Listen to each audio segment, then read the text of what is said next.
Boa noite a todos. É com muita alegria que a gente começa mais um estudo do livro Mecanismos da Mediunidade, entendendo toda essa proposta feita pelo espírito André Luiz através da psicografia de Francisco Cândido Xavier e Valdo Vieira. Vamos elevar nosso pensamento a Deus, nosso Pai, nosso Criador, para que possamos desde já sintonizar com as correntes mentais superiores, buscando a inspiração, a proteção e a bênção para a nossa noite de estudos.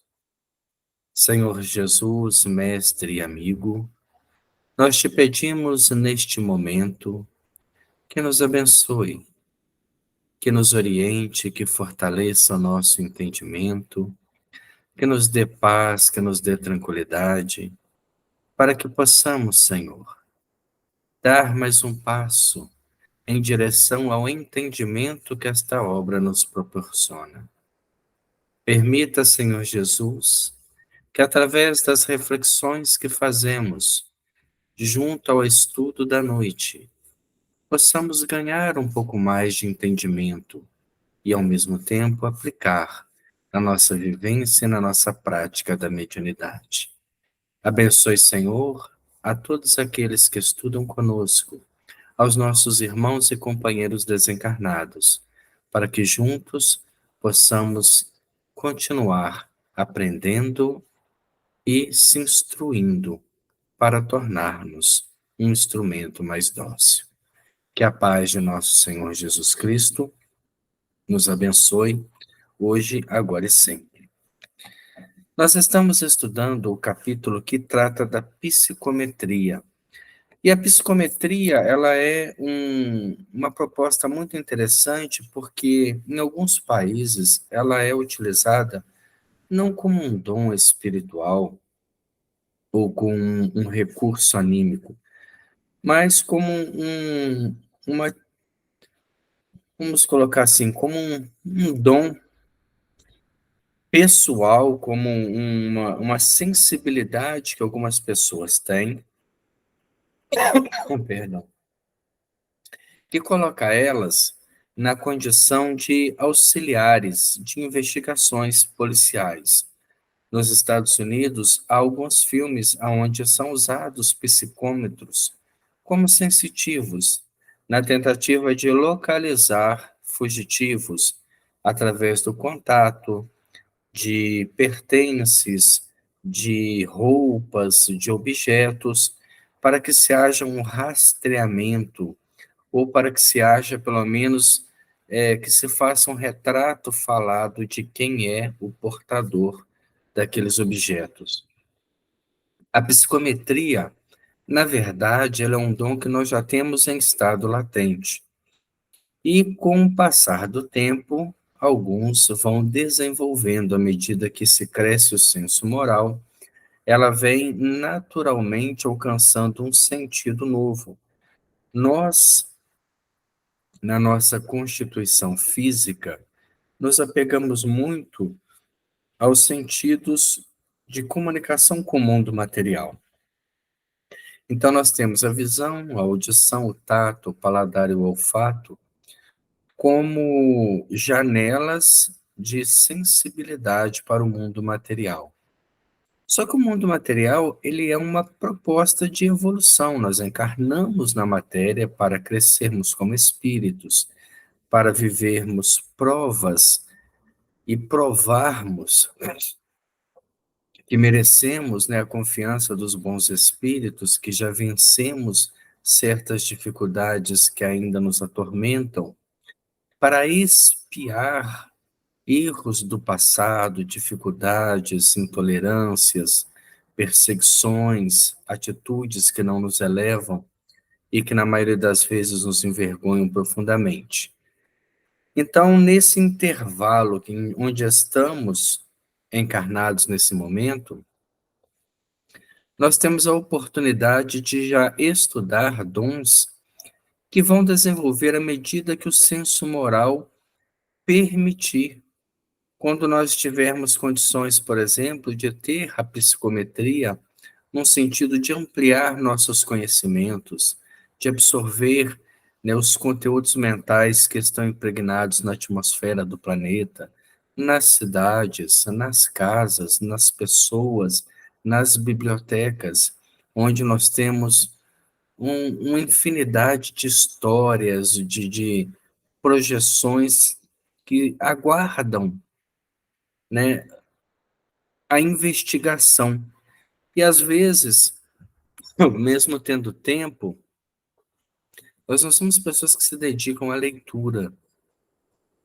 A pessoa que tem tempo e que lê bastante, ela começa a desenvolver essa capacidade da leitura dinâmica cada vez mais rápida, cada vez mais produtiva, e com isso ela consegue, num espaço muito menor de tempo, absorver o conteúdo de uma obra, até o ponto que ela vai desenvolver o dom de encostar em uma obra.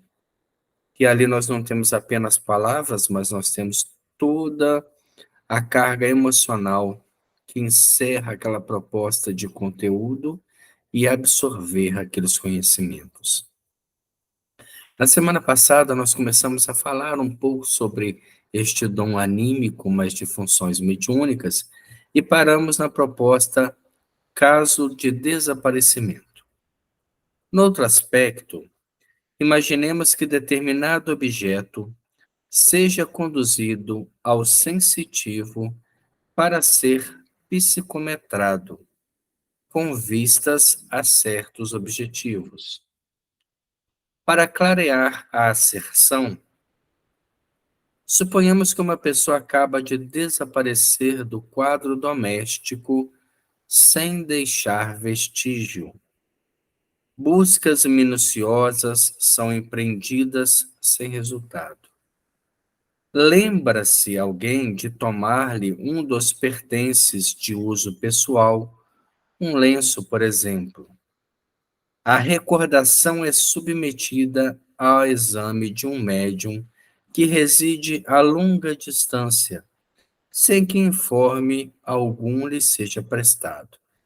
Então, eles pegam um objeto, aqui eles sugerem um lenço dessa pessoa desaparecida, e entrega para esse sensitivo sem avisar nada, sem falar o que aconteceu, que a pessoa está desaparecida ou dar qualquer tipo de informação. O médium recolhe-se e, em breve tempo, voltando de profunda introspecção a que se entregou, descreve com minúcias a fisionomia e o caráter do proprietário. Reporta-se o desaparecimento dele, explana sobre pequeninos incidentes acerca do caso em Leeds, esclarece que o dono desencarnou, de repente, e informa o local em que o cadáver permanece. Então, nós vemos que é uma faculdade de extrema sensibilidade. Se observarmos, o mundo animal nos oferece uma imagem pálida. Quando nós temos, por exemplo, né, fugitivos, e a força policial usa de cães farejadores, que, ao sentirem o cheiro de uma peça, de uma roupa, eles conseguem rastrear por onde aquela pessoa houvera passado. É como se a pessoa deixasse um rastro que o olfato extremamente sensível daquele animal consegue fazer, né, um GPS, um radar, de onde ela pode ter ido e para onde ela conseguiu se esconder. Mas ali nós temos a capacidade olfativa do animal, fazendo um rastreamento onde nós não temos nenhum tipo de percepção. Já na psicometria, que seria uma investigação muito mais acurada, muito mais profunda, o sensitivo ou o médium, ele faz uma viagem. Ele consegue, no toque daquele lenço, descrever o proprietário, seus traços fisionômicos, a sua altura, aproximadamente a sua idade, se é uma pessoa magra, se é uma pessoa gorda, se está encarnado, se está desencarnado. E se está desencarnado, aonde está localizado o corpo? Imaginemos se tivéssemos uma variedade muito grande de psicômetros, né, nesses casos investigativos, aonde não se chega a, a, a encontrar, seja um corpo ou uma pessoa viva que desaparece, pessoas com problemas mentais que às vezes saem andando pela rua. O quão bom seria se tivéssemos um atendimento psicômetro, alguém, né, voltado para essa atividade, que tivesse uma limpidez na sua consulta, a ponto de fazer uma radiografia do lugar onde a pessoa esteja ou onde o corpo da pessoa tenha sido colocado, para fins, né, de justiça e de ordem. Então, é uma faculdade que ainda está no campo da tendência humana. Existem pessoas com esse dom? Sim, com certeza. Nós ouvimos há um tempo atrás que no nosso estado aqui de Minas Gerais, por exemplo, existem casas espíritas que trabalham com médiuns psicômetros, jovens que iniciaram, né, o estudo da mediunidade e que desenvolveram esta sensibilidade extremamente depurada e estão trabalhando num processo ligado à saúde mental.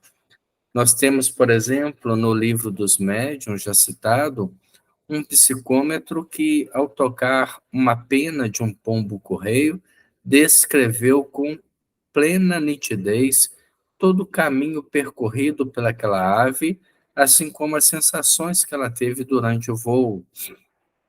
Nós citamos o exemplo de Ivone Pereira, que chegava aos lugares e enxergava aqueles lugares como eles já foram algum dia.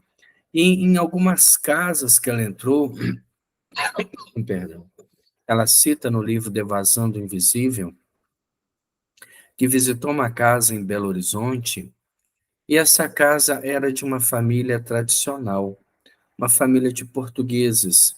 Mas ao entrar na casa, ela foi transportada mentalmente. A casa não mudou, as pessoas não mudaram, a mobília não mudou, as ornamentações da casa não mudaram, mas mentalmente ela viu uma construção hindu, como se ela tivesse entrado num outro país, numa outra residência. Porque aqueles espíritos encarnados de descendência portuguesa agora, na verdade, eram reencarnações de espíritos que estiveram ligados à religião hinduísta e tiveram aquela construção no passado e trazem no seu inconsciente a projeção daquilo que já vivenciaram como um registro acásico. E ela, na sua sensibilidade gigantesca, sem de forma alguma, perdão, sem de forma alguma chocar ou querer se celebrizar por isso, ela retorna ao passado deles, enxerga toda aquela projeção, mas naturalmente, conversando, aos poucos aquela imagem se apaga.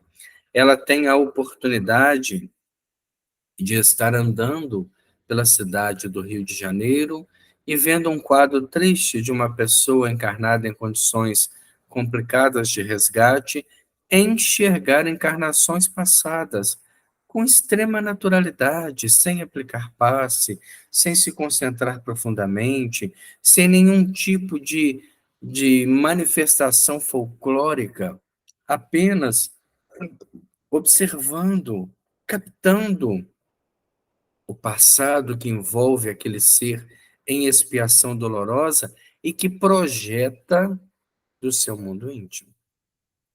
Então nós vemos que essa sensibilidade, né, que parece às vezes uma dupla vista, porque você está vendo uma realidade e ao mesmo tempo outra, mas a dupla vista está mais na visão à distância do que da percepção das ondas mentais. A psicometria é algo fabuloso, que nos dá condições de pesquisar, de entender, de viajar no tempo, de buscar imagens, de encontrar pessoas, de solucionar problemas.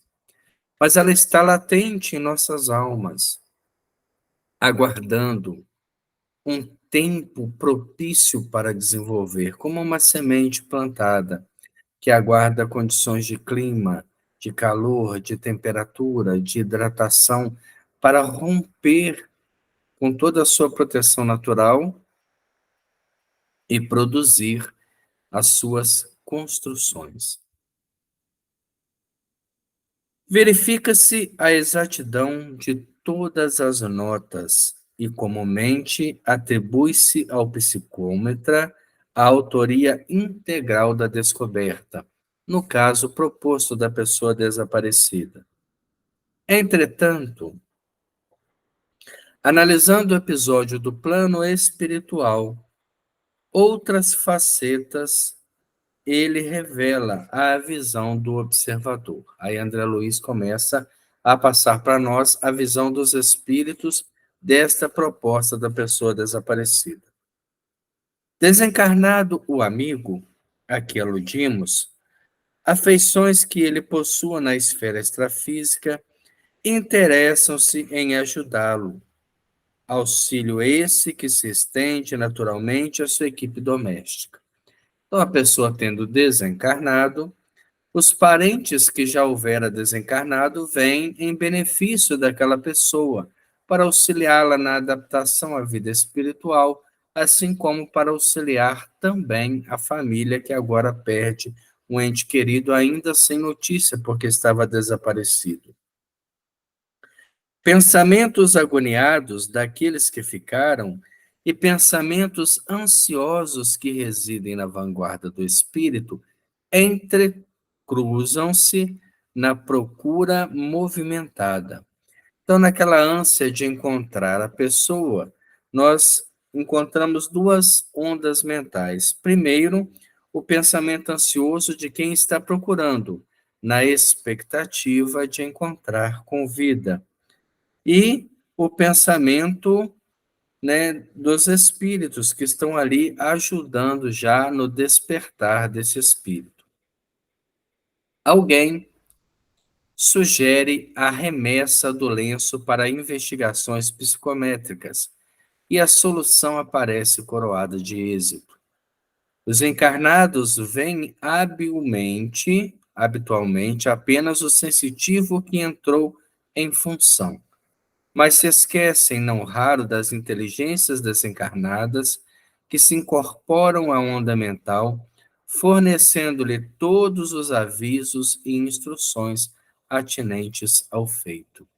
Então, quando o sensitivo consegue chegar à personalidade dona daquele lenço, naturalmente, essa personalidade agora acolhida pelo mundo espiritual, ele também vai receber essas informações.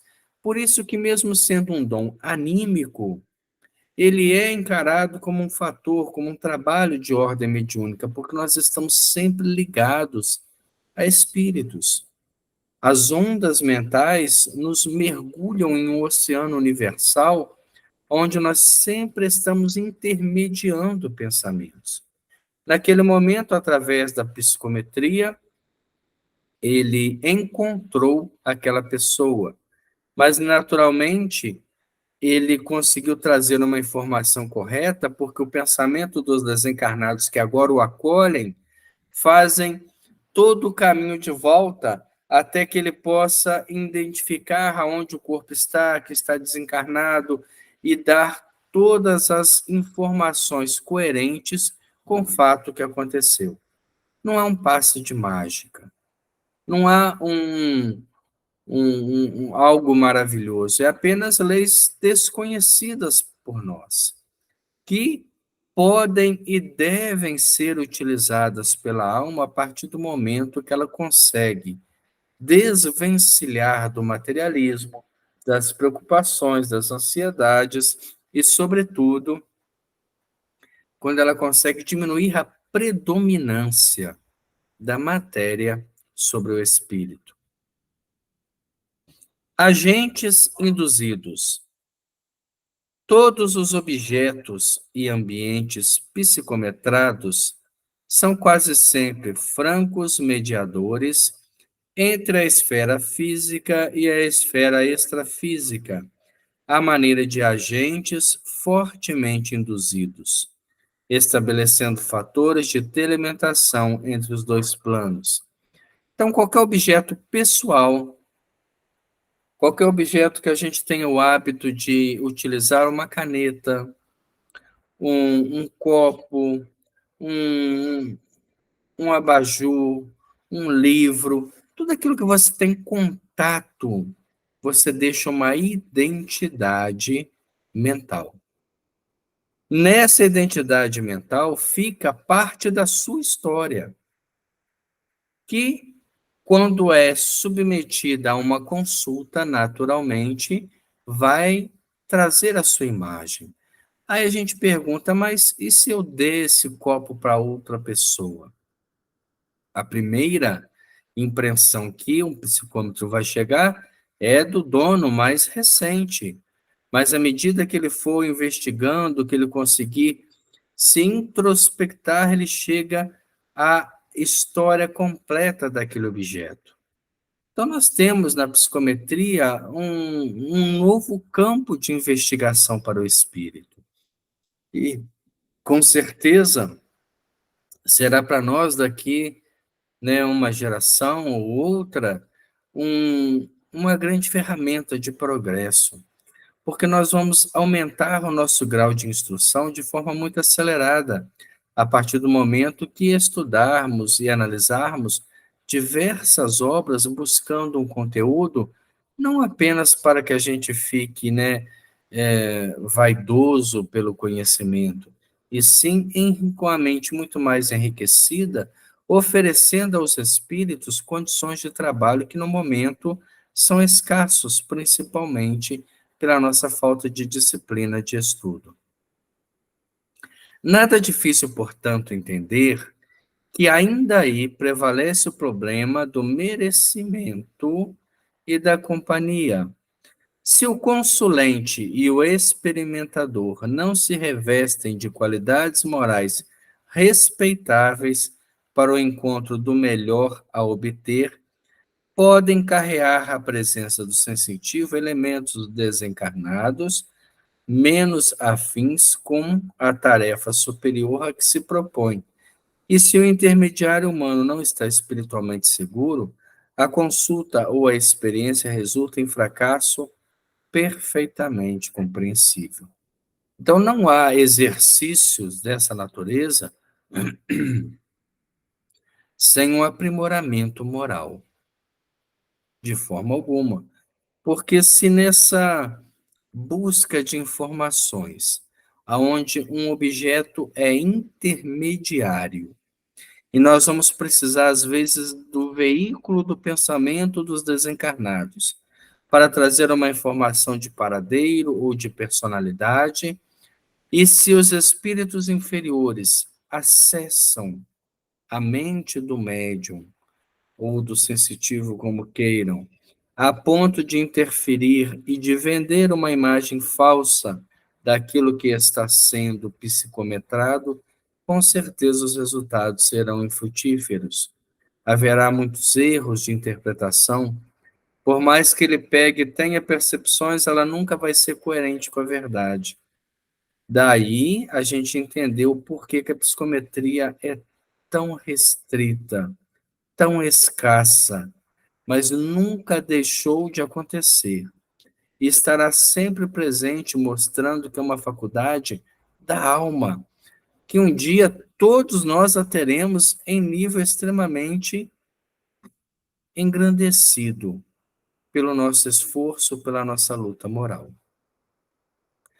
Nossas anotações demonstrando o extenso campo da influenciação dos desencarnados em todas as ocorrências da psicometria não excluem, como é natural, o reconhecimento de que a matéria assinalada, sistemas de vibração, perdão, de vibrações, criados pelo contato com os homens e com os seres inferiores da natureza, possibilitando informações inabituais das pessoas dotadas de poderes sensoriais mais profundos, como, por exemplo, na visão, através de corpos opacos, na clarividência, na clareaudiência telementadas, na apreensão críptica da sensibilidade e nos diversos recursos radioestésicos que filiam notadamente nos fenômenos da telestesia.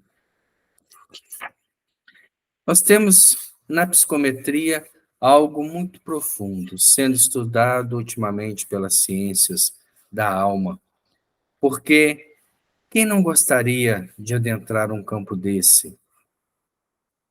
E o que eu preciso?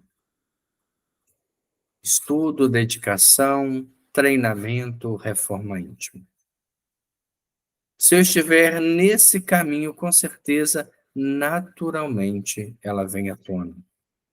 Nós, pela essência divina que temos, caminhamos para estágios de trabalho muito mais aperfeiçoados. Só não podemos ficarmos acomodados com o primeiro degrau dos exercícios da mediunidade a que nos submetemos. Precisamos estudar mais, se esforçar mais, crescermos como seres humanos, porque aí, naturalmente, os dons espirituais não vêm como um prêmio, eles surgem porque o campo se torna fértil. O capítulo 21 dessa obra nos dá um outro campo de trabalho muito importante, que é o desdobramento. E o desdobramento da consciência é um exercício que nós fazemos todos os dias. Todos os dias desdobramos. Mas nem sempre estamos conscientes. Na maioria das vezes, desdobramos do corpo físico entorpecido pela influência de alimentação ou de informações que nos desequilibram ou que criam algum tipo de antipatia, algum tipo de animosidade. Imaginemos, por exemplo, pessoas que assistem programas políticos que elogiam um lado e deterioram o outro. Então, ela vai ficar sempre dividida entre um estado de satisfação, porque o lado elogiado é o lado que ela também se posiciona, ou ela vai estar entristecida ou até mesmo enfurecida, porque o lado que ela está é o lado que está sendo criticado. E ela vai dormir nesses dois extremos, ou de satisfação absoluta, ou de raiva e animosidade. O seu desdobramento sofrerá a influência direta do seu estado emocional.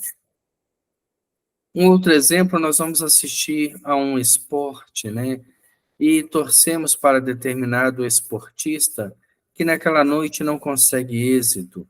E aquilo ali nos desconforta, né? Nos deixa em estado, às vezes, de raiva, de crítica, de azedume.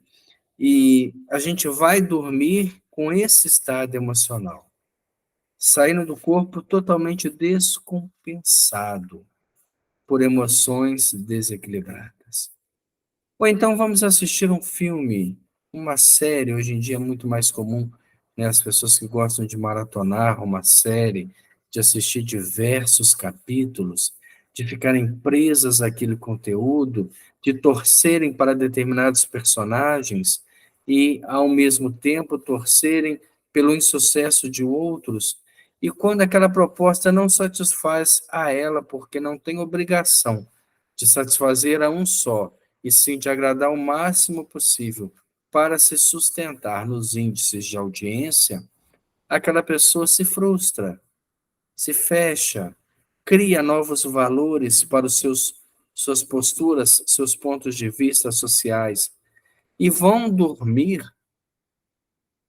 totalmente influenciada por essas propostas. Dificilmente encontramos pessoas que se preparam para o desdobramento. Pessoas que antes de dormir param o seu movimento diário e fazem uma reflexão, e fazem uma meditação, e leem uma página de elevação, fazem uma prece, pedem a Deus inspiração e proteção para os momentos em que estaremos fora da defesa do corpo físico, totalmente expostos às ondas mentais, que podem praticamente nos vasculhar, nos influenciar, nos tornar um joguete nas mãos de mentes que são hipnóticas, que são dominadoras. Como tem sido o nosso sono? Entorpecido por medicamentos, dopados para podermos desligar, necessário alcoólicos para o relaxamento, ou conseguimos dormir com a consciência tranquila, certos da proteção dos bons espíritos? Acordamos pela manhã trazendo a alegria do convívio espiritual superior, ou aquela impressão que nem se dormiu, que o corpo não descansa, que a noite é turbulenta, que as perseguições espirituais nos sufocam. O desdobramento, ele é uma amostra de como será o nosso despertar após a morte. Se eu estou acordando de manhã, cansado, estafado, sentindo sugado, perseguido, com certeza, esses momentos não estão sendo bem aproveitados. Se eu necessito me entorpecer de medicamentos para dormir, porque a minha mente não descansa, porque eu não desligo da internet, porque eu preciso de uma série de informações para ficar alimentando num retroprocesso degenerativo, está na hora de pensar. Desdobrar do corpo físico é natural. Nós sempre fizemos e sempre vamos fazer. Quando o espírito aproxima-se da morte, mesmo estando encarnado ainda, ele consegue ver os espíritos que visitam o seu quarto. E muitos já lhes convida a se despedir. Então ele fala com os familiares: eu estou vendo aqui fulano de tal, que está aqui conversando comigo. E aquilo às vezes assusta. No livro Há 2000 anos, nós temos uma passagem dessa, de Públio Lentulus, né, quando ele visita aquela amiga romana que foi esposa de Flamínios, e ela está entre a vida e a morte. E naquele momento ela ainda consegue falar a respeito de Lívia, das suas dúvidas, quando ela busca informação com o esposo desencarnado que havia vindo para resgatá-la. Calpurnia é o nome dela, né? Ela estava lá entre a vida e a morte, e ele ainda faz-lhe uma pergunta pessoal. E ela consegue conversar com o espírito do marido que já havia desencarnado e que estava ali para resgatá-la e trazer uma informação. Olha que interessante, a gente às vezes não valoriza isso nas oportunidades que temos, quando alguém está prestes a desencarnar, está vendo alguém, a gente fala: nada, isso é loucura, está demente. São momentos de extrema lucidez do espírito e que podem e devem ser conversados. Você está vendo? E o que ele está falando? O que ele traz para nós? Ele veio te visitar? Então, nós vemos que a nossa vida é rica desses efeitos, mas nem sempre a gente encara isso com naturalidade. E além do desdobramento natural, que é feito pelo sono, existe também o desdobramento mediúnico. Por que é mediúnico se ele é natural ou se ele é um dom onde o corpo entorpecido libera o espírito? Porque uma vez fora do corpo, nós vamos fazer conexões. Nós vamos entrar em ondas mentais. Toda vez que saímos do corpo físico, Nós viajamos para instâncias espirituais que já vivemos elas mentalmente. Então, a criatura que vive preocupada com o trabalho, ela só vai ter sonhos relativos a isso, a dificuldade, a benefícios, a perseguições, a oportunidades, porque ela vive dentro de um campo fechado. Ela não expande a sua mente, ela não empodera a mente para um mundo maior.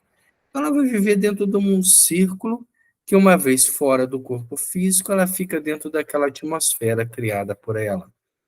Uma pessoa que tem obsessões no campo do vício, ela vai se ligar a esses espíritos. E muitos obrigam essas pessoas a despertarem no corpo físico para, de repente, fumar um cigarro pela madrugada, já que aquilo que se fuma durante a vigília não está satisfazendo. Então a gente começa a observar que aquilo que nós estamos vivendo nas impressões do amanhecer, do sono e dos sonhos retratam o nosso íntimo espiritual. O desdobramento mediúnico, o desdobramento induzido que alguns espíritos promovem e que algumas casas espíritas têm sensitivos que durante o trabalho são levados pela espiritualidade a observarem quadros, a fazerem visitas, ou até mesmo a observarem cenas para descreverem, para confirmarem, para escreverem mensagens, eles estão num grau diferente desse desdobramento natural, porque esse induzido está sempre envolto da espiritualidade protegendo. Novamente, nós vamos ter o exemplo de Dona Ivone Pereira, que escreve o livro Devasando o Invisível, justamente nas suas viagens astrais. Todas as vezes que Dr. Bezerra ou com o espírito Charles, eles a convidavam a sair do corpo físico e fazer visita a uma série de quadros da espiritualidade que ela retrata naquele livro, mostrando toda uma vivência espiritual antecipada. Então, o desdobramento nada mais é que você deixar um pouco a realidade temporal, né, do tempo e espaço da quarta dimensão e adentrar uma outra dimensão de vida. Nós podemos fazer isso num êxtase, nós podemos fazer isso num momento de sono, num momento pequeno de sonolência. Qualquer entorpecimento dos órgãos favorece a liberdade ao espírito. E às vezes ele não expande porque está em processos obsessivos, ele tem, né, algum tipo de perseguição, ele está preso aos seus próprios pensamentos, à influência material. Por isso a preparação é importante. E já que nós passamos pelo desdobramento naturalmente, todas as noites, ou algumas pessoas o dia, porque à noite estão trabalhando, nós precisamos começar a nos preocupar. O que fazemos durante essas horas? No livro Libertação de André Luiz, nós vamos ver um quadro muito interessante, quando ele estava preso, antes de ser julgado pelos comparsas de Gregório. Ele observa pela janela, né, daquele calabouço que estava, uma situação de um espírito obsessor, que aparentemente parecia uma bruxa, e uma jovem que estava sob o domínio dela. Esta jovem, na verdade, estava encarnada, estava ali em excursão pelo desdobramento do sono. O corpo dormindo aqui na Terra, tranquilo, e ela ligada mentalmente à proposta daquele espírito, sente-se atraída e vai até onde ele está. Ao chegar lá, começa-se um diálogo, e ele fica atento àquele diálogo. O obsessor vira-se para a jovem e pergunta: onde está seu marido? Por que não está vindo com você? Porque se ele estivesse ligado ao obsessor, ambos iriam automaticamente. É a lei de vibração, aquilo que é né, que se pensa se atrai. E a jovem, né, um pouco intimidada pela presença do obsessor, diz: ele agora está frequentando um círculo de orações. E o obsessor fica sobressaltado. Dá um pulo para trás como um animal assustado e diz: corta isso.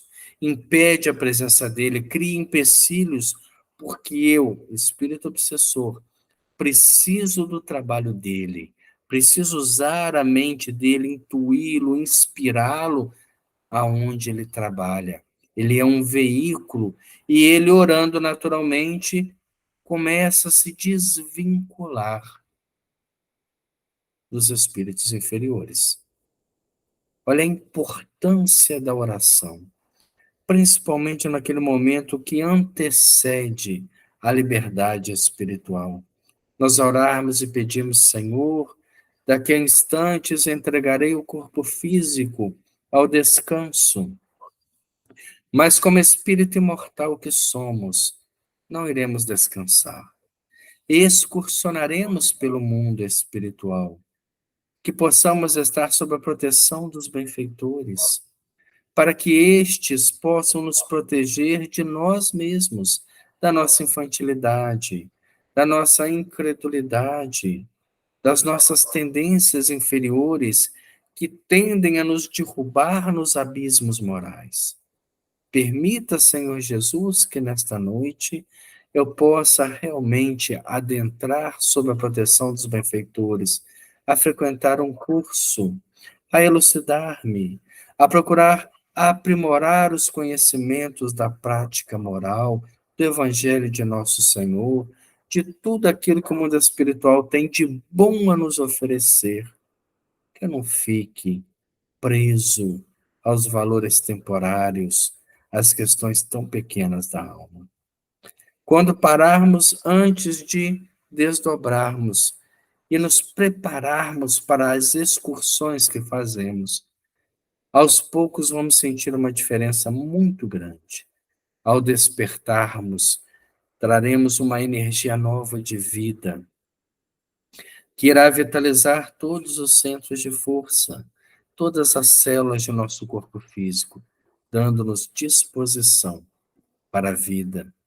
Quantos problemas, quantos enigmas são resolvidos em sonhos, quantos trabalhos espirituais de desobsessão são feitos durante o sono, quantos cursos são oferecidos. Lembremos do livro Missionários da Luz, onde o instrutor Alexandre tinha mais de 300 encarnados cadastrados para participarem dos cursos de aprimoramento do conhecimento da mediunidade, para que pudessem implementar nas casas espíritas que frequentavam. E desses mais de 300 cadastrados, apenas 32 se mantinha fiel, desdobrava e conseguia romper das amarras da infantilidade, dos desequilíbrios emocionais para o estudo superior. Então, nós vamos adentrar agora num campo extremamente delicado e que nós, independente da evolução de cada um, já excursionamos. Desdobramento. No sono artificial. Enfileirando algumas anotações a respeito do desdobramento da personalidade, consoante as nossas referências ao hipnotismo comum, recordemos ainda o fenômeno da hipnose profunda entre o magnetizador e o sensitivo. Observemos que ele está falando no sono artificial, no sono induzido, naquele que os espíritos nos induzem, ou um magnetizador nos induz, ou um hipnótico nos induz. O hipnotizador pode ser encarnado, mas também pode ser desencarnado. Há muitas pessoas que dormem em reuniões públicas por falta de hábito da monoideia e por cederem a influências magnéticas de espíritos hipnotizadores que não adentram a casa espírita, mas os retiram de lá, evitando que o despertamento através da palestra, da reflexão ou do esforço comum possa nos renovar e cortar vínculos com eles que estão vivenciando uma nova vida através das nossas ações. Neste campo, é um sono induzido. Quem possa observar, além do campo físico, um vidente ou mesmo um espírito desencarnado, reparará, à medida que se afirme a ordem do hipnotizador, que se escapa abundantemente do tórax do sujeito caído em transe um vapor branquicento, que, condensando-se qual nuvem inesperada, se converte habitualmente à esquerda do corpo carnal, numa duplicata dele próprio, quase sempre em proporções ligeiramente dilatadas. Ele está nos mostrando a visão que acontece do hipnotismo artificial durante um transe. Sai do tórax do encarnado que está sendo sujeitado à hipnose uma massa branquicenta que forma-se do lado esquerdo do corpo, um duplo do corpo, como se o perispírito se condensasse em condições um pouco diversificadas do normal.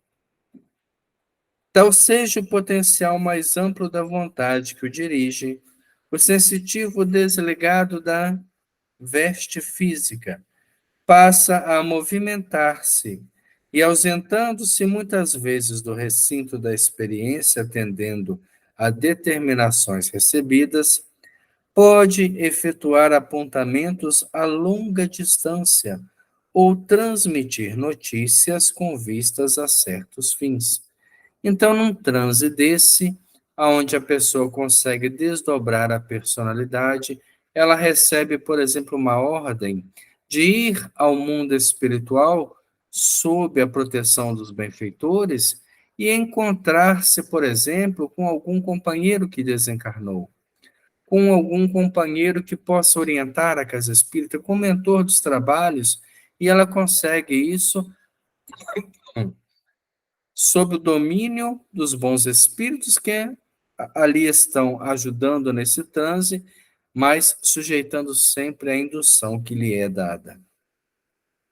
Seguindo-lhe a excursão, vê-lo-emos, porém, constantemente ligado ao corpo somático por fio tenuíssimo, fio esse muito superficialmente comparável, de certo modo, à onda do radar, que pode vencer imensuráveis distâncias, voltando inalterável ao centro emissor, não obstante sabermos que semelhante confronto resulta de todo impróprio para o fenômeno que estudamos no campo da inteligência.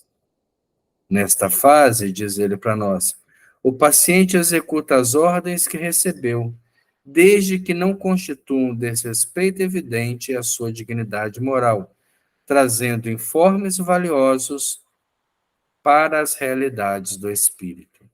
Então, uma pessoa que tenha esta faculdade de se desdobrar através do sono artificial pode, por exemplo, trazer também notícias dos desencarnados, ou de algum plano superior, ou de alguma orientação, ou de algum médico desencarnado sobre a saúde. Notemos que aí, enquanto o carro fisiológico se detém resfolegante e imóvel, a individualidade real, embora teleguiada, evidencia plena integridade do pensamento, transmitindo de longe avisos e anotações por meio dos órgãos vocais, em circunstâncias comparáveis aos implementos do alto-falante no aparelho radiofônico. Então, o espírito não tem necessidade de retornar ao corpo para relatar. Ele vai falar de onde ele está, e através desse fio tenuíssimo que está ligado ao corpo físico, os órgãos vão refletir aquilo que está sendo falado. A semelhança do fluxo energético da circulação sanguínea, incessante no corpo denso, a onda mental é inestancável no espírito, ela é ininterrupta. Esmaecem as impressões nervosas e dorme o cérebro de carne, mas o coração prossegue ativo no envoltório somático e o pensamento vibra constantemente no cérebro perispirítico. Então não há interrupção. Aonde ele estiver, com quem ele estiver, no quadro que ele estiver, ele vai conseguir retratar, porque ele está ligado ao corpo físico, é um desdobramento da personalidade, é um sonho lúcido, é um sonho de alguém que está acordado, apenas dormindo sob a influência de um sono magnético, que recordará ao retornar em parte de tudo isso, mas que pode, sendo bem administrado, bem explorado, o recurso mediúnico, sob o amparo dos benfeitores superiores, ser de grande valia para o desenvolvimento de um grupo. Nós vamos parar nesse ponto. Semana que vem continuaremos o desdobramento espiritual. Vamos agradecer a Deus por estes momentos de estudo e de reflexão. Que Deus, nosso Pai, nos abençoe e nos dê também, Senhor, uma inspiração para continuarmos a vencermos, para sabermos o quão importante é para nós estudarmos, o quão importante é vencer o desânimo, a indiferença, a vencer o comodismo, porque somente as sementes ativas prosperam. Aquelas que estão confortáveis demais nem sempre darão frutos. Abençoe-nos, Senhor, dando-nos o incentivo da boa vontade. Abençoe a saúde do corpo físico e a lucidez espiritual que alcança a todos. Abençoe nesse instante o lar cristão Paulo de Tarso. Que os benfeitores espirituais derramem sobre os nossos irmãos a paz, a tranquilidade e o bem-estar. Permaneça conosco, Senhor, hoje, agora e sempre. Que assim seja, graças a Deus. Muito obrigado a todos. Semana que vem continuaremos com o nosso estudo. Até lá.